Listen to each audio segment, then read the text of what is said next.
오늘은 우리가 말씀 속에서 세척의 풍랑을 만나는, 광풍을 만나는 배를 묵상하게 됩니다. 먼저 요나가 탄 배가 만난 광풍입니다. 요나가 만난 광풍은 하나님이 계획적으로 만드신 광풍입니다. 하나님께서 요나에게 이렇게 말씀하셨습니다. 니느웨로 가서 외쳐라. 이 니느웨라는 도시는 북이스라엘을 멸망시킨 아수르의 수도입니다. 그곳에 가서 회개해라. 회개하지 않으면 40일 뒤에 이 니느웨가 멸망할 것이다. 가서 나 하나님의 말씀을 선포해라. 라고 하나님이 요나에게 명령을 한 겁니다. 요나는 민족적인 양심에 의해서 도저히 저 아수르 도시 니느웨에 가서 하나님의 복음을 선포할 수가 없었던 것입니다. 그래서 요나는 북동쪽 800에서 1000km 가면 있는 그 니느웨 섬으로 가지 않고 서쪽 요바로 가버립니다. 요바에 가서는 다시스로 향하는 배를 타고 지중해를 향해 나아가 버립니다. 다시스라고 하면 오늘날 스페인을 말합니다.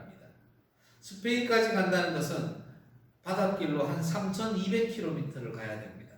하나님께서 저 북동쪽 니느웨로 가라 했는데 요나는 전혀 반대쪽으로 서쪽으로 3200km나 되는 그곳으로 떠나가려 합니다. 하나님의 얼굴을 피하여 도망가려 한 겁니다.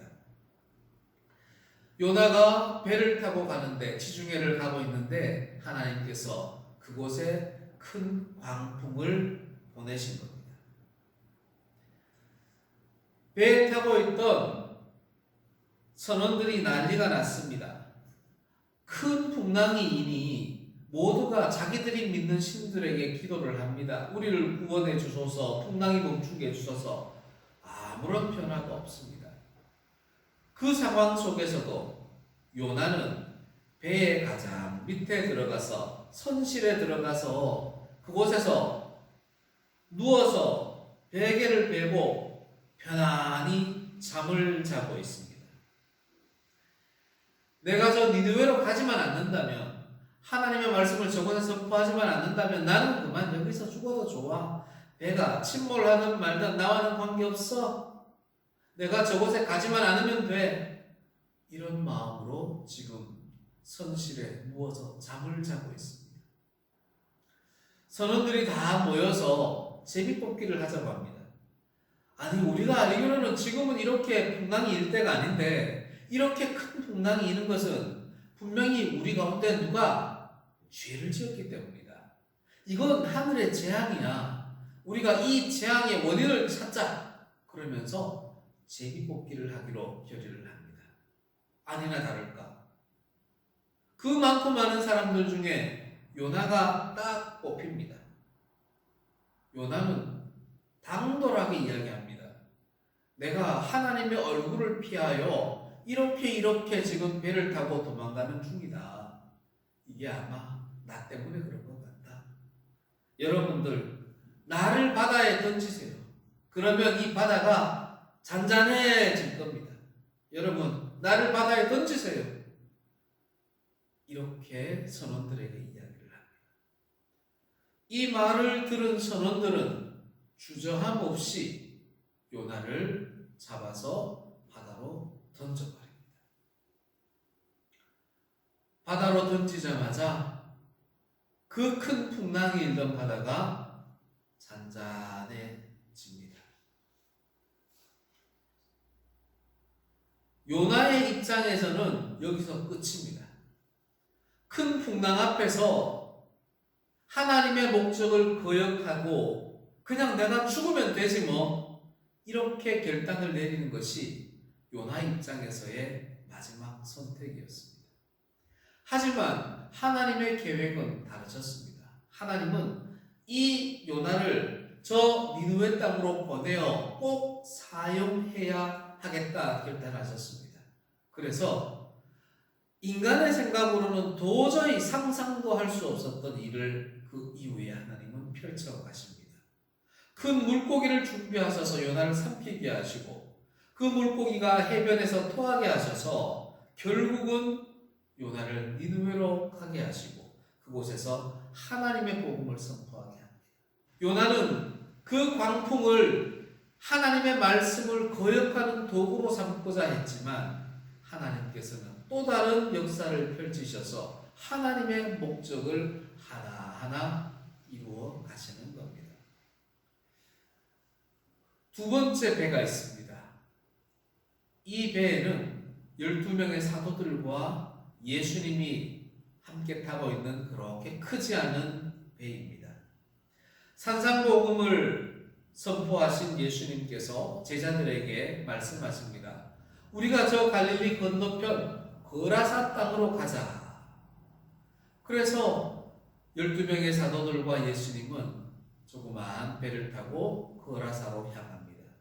한참을 가고 있는데 육지 쪽에서 강하고 급한 바람이 불어옵니다. 함께 타고 있는 이 배가 침몰 직전에 이릅니다. 물이 들어옵니다. 제자들이 어찌할 바를 몰라 합니다.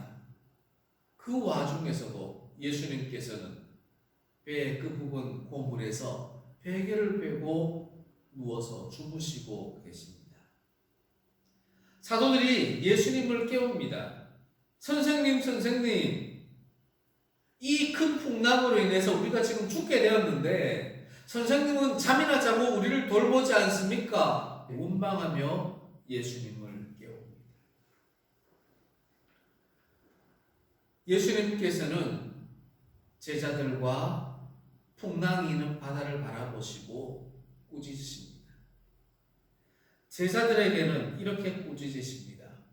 어찌하여 너희들이 믿음이 없느냐? 너희들이 지금 나와 함께 많은 기적을, 표적을 체험해놓고 아직도 나에 대한 믿음이 없느냐? 나와 함께 가고 있는데 풍랑이 일지라도 너희들이 죽겠느냐? 나와 함께 가고 있는데 이 배가 침몰하겠느냐? 어찌하여 믿음이 없느냐? 너희들이 손을 들어 바다를 꾸짖어 잔잔하게 할 수 있는데 산을 옮길 수도 있는데 너희들은 어찌하여 그 믿음이 없느냐? 예수님은 제자들을 꾸짖으십니다. 그리고 바다를 향하여 꾸짖으십니다. 잠잠하라, 고요하라. 예수님의 그 말씀과 동시에 그 큰 풍랑이 일던 갈릴리 바다가 고요해지고 잔잔해졌습니다.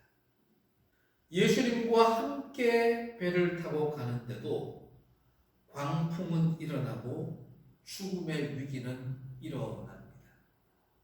세 번째 배를 살펴보겠습니다.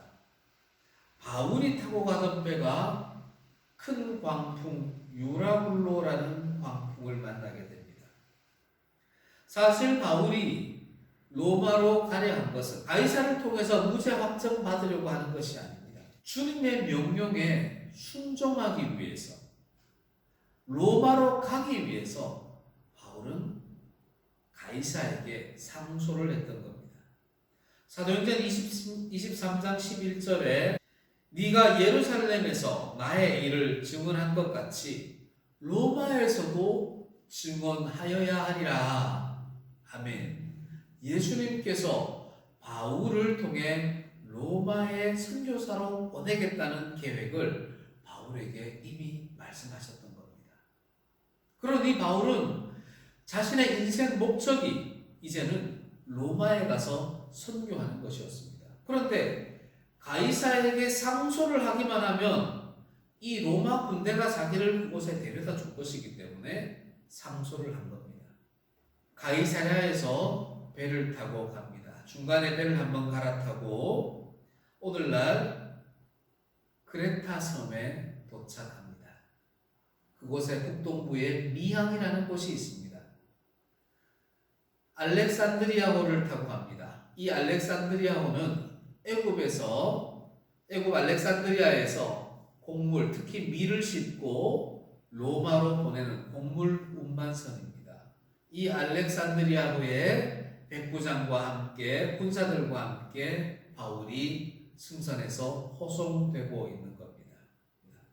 지중해에는 겨울이 되면은 북서풍이 불어옵니다. 아주 강한 바람이 붑니다. 그래서 겨울에는 지중해 항해를 하지 않는 것이 일반적입니다. 그런데 크레타 섬에 딱 와보니 바람이 그렇게 강하지 않는 겁니다. 서풍도 불지 않습니다. 그저 잔잔한 바람이 불고 있습니다. 이 알렉산드리아호가 미항을 출발해서 동쪽, 남쪽을 지나 크레타 섬 서남쪽의 베닉스 항에 이제 들어가려고 합니다. 그런데 갑자기 북서풍이 부는 것이 아니라 동남풍이 불어오는 겁니다. 이 동남풍을 타고 가면 지중해를 바람 타고 쑥 지나갈 수 있는 겁니다. 이건 하늘의 뜻이다. 선장과 백부장이 이 동남풍을 타고 지중해를 건너가기로 결단해버립니다. 사실 바울은 미항에서 이 겨울을 월동하자라고 이야기를 했습니다.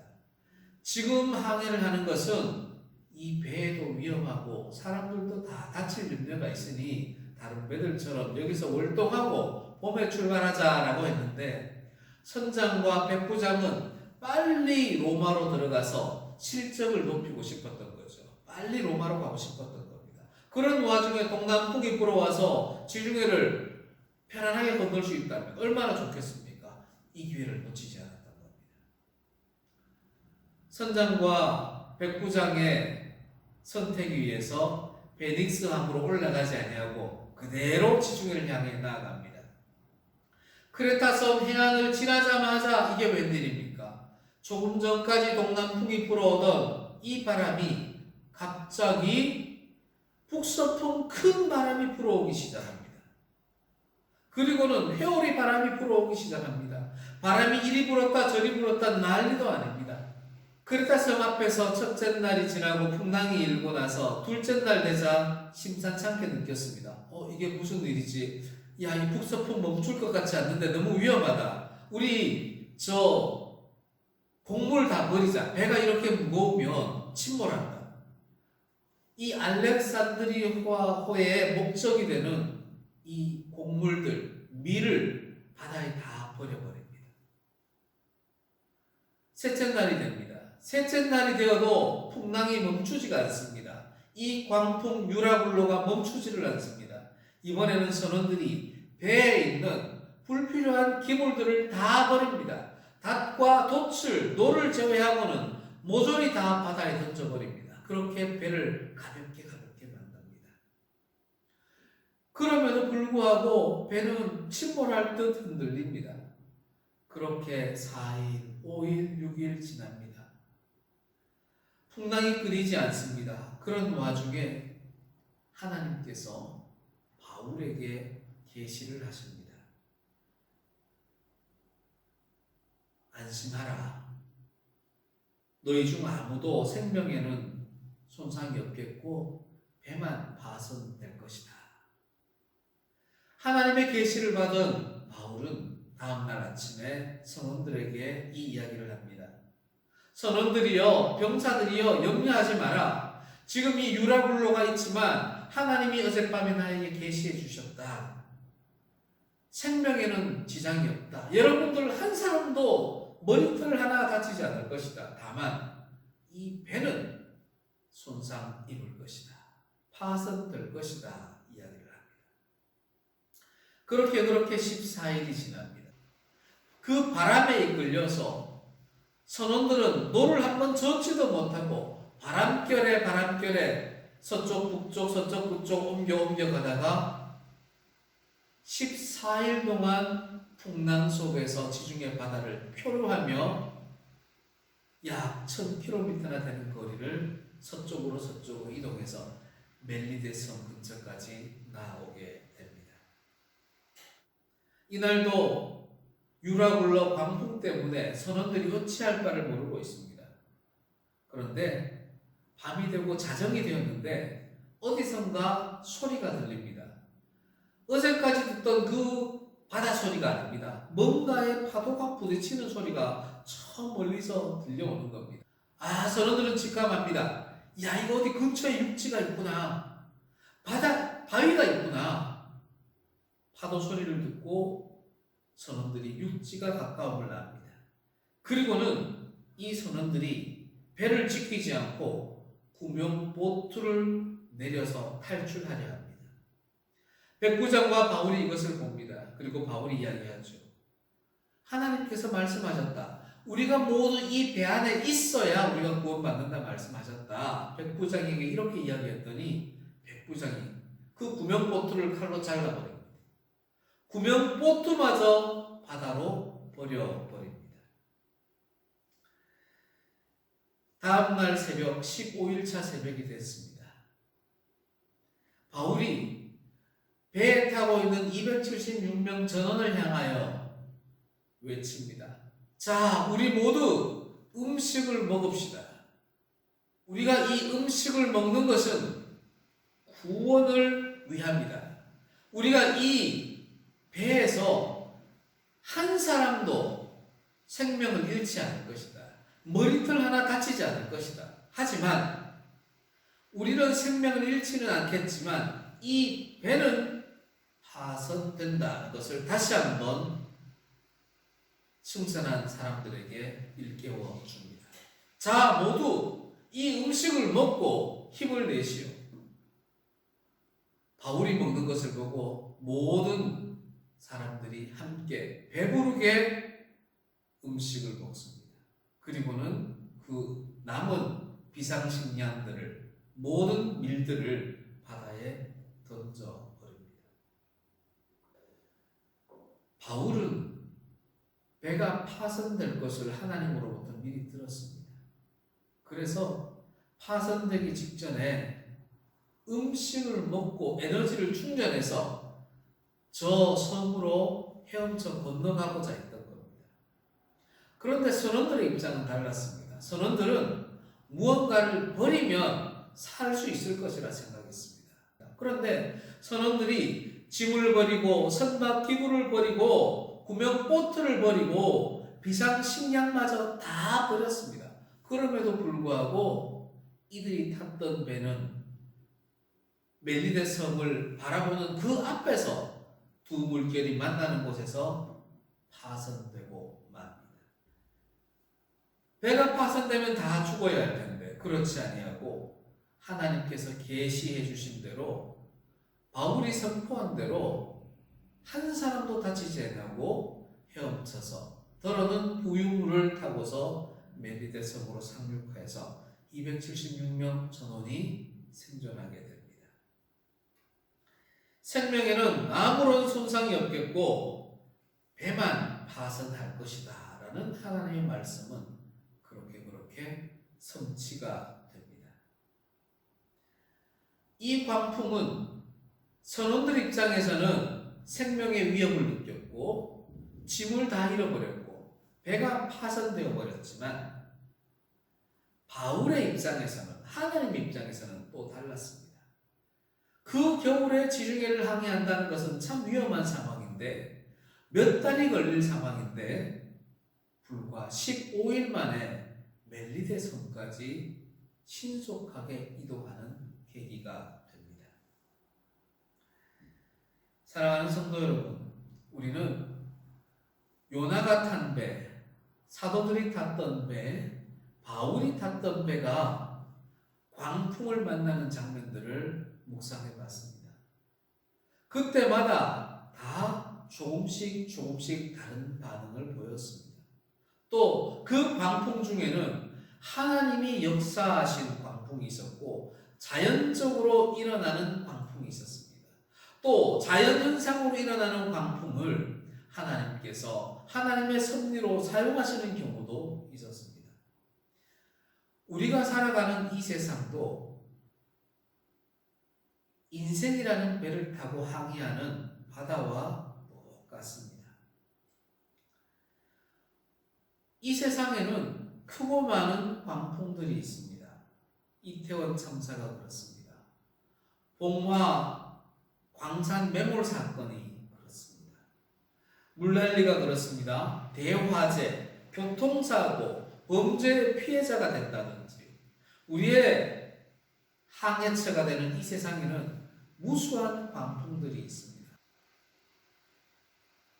그때마다 우리는 이 광풍들의 의미가 무엇인지를 분별해야 합니다. 이것은 자연현상인가? 이것은 하나님의 역사인가? 이것은 사고인가? 이것을 우리가 분별할 수가 있어야 합니다. 바울이 만났던 그 유라굴로, 그것은 처음에는 자연현상이었습니다. 요나가 만났던 광풍은 하나님이 역사하신 광풍이었습니다. 사도들이 갈릴리 바다에서 만났던 광풍, 그것은 자연현상이었습니다. 하지만 바울이 탔던 그 배가 자연현상으로 만난 광풍이 어느 순간 바울이 그곳에서 기도하고 하나님의 사람이 그곳에 있음으로 인해서 그곳에 자연현상 광풍마저도 하나님이 개입하기 시작하신 겁니다. 사랑하는 성도 여러분, 우리가 맞닥뜨리는 세상의 광풍들을 분별해야 합니다. 많은 사람들이 그렇게 이야기합니다. 저것마저도 하나님이 일으키신 광풍인가? 저것마저도 하나님이 일으킨 이태원 참사인가? 이렇게 이야기를 합니다. 아닙니다. 우리가 마주하는 광풍들 중에는 자연현상, 사고인 광풍도 있고 하나님이 역사하시는, 하나님의 계획하시는 광풍도 있습니다. 이것을 우리가 분별할 수가 있어야 합니다. 기적과 표적을 분별할 수가 있어야 합니다. 세상 사람들도 많은 기적을 체험합니다. 하나님이 역사하지 않는 기적도 체험합니다. 하지만 하나님이 역사하시는 표적도 있습니다. 우리는 기적인가 표적인가를 분별할 수가 있어야 합니다. 그것을 분별해서 하나님이 역사하시는 광풍을, 하나님이 역사하시는 표적을 체험해 본 사람은 어떤 광풍이 있더라도 이겨낼 수 있습니다. 승리해낼 수가 있습니다. 바울이 그러했습니다. 바울은 선원들과 달랐습니다. 선원들은 하나님의 역사를 체험해보지 못했기에 그저 자연현상으로만 바라봤지만 바울은 그 자연현상을 기도함으로 해서 하나님의 역사가 개입되게 하는 놀라운 체험을 또다시 하게 되는 겁니다. 우리의 삶 속에 있는 자연현상으로 일어나는, 사고로 일어나는 그 풍랑마저도 우리는 기도를 통해서 하나님을 향한 예배를 통해서 하나님의 역사로 변화시킬 수 있는 우리의 자녀된 특권이 있는 겁니다. 물론 하나님이 응답해 주시고 안 해주시고는 하나님이 또 다른 역사가 있어야겠죠. 사랑하는 성도 여러분, 사실 배가 침몰하는 것은 풍랑이 있을 때만 침몰하는 것이 아닙니다. 세월호 사건 기억하시죠? 풍랑이 없어도 배는 침몰할 수가 있습니다. 내부적으로 불의한 일이 많아지면 그 배는 풍랑이 없어도 풍랑이 있었던 것보다 더 크게 침몰할 수가 있습니다. 우리는 늘 기억해야 합니다. 하나님이 일으키신 풍랑인가? 아니면 자연현상인가? 사고인가? 분별해서 나를 향한 하나님의 목적이 뭘까?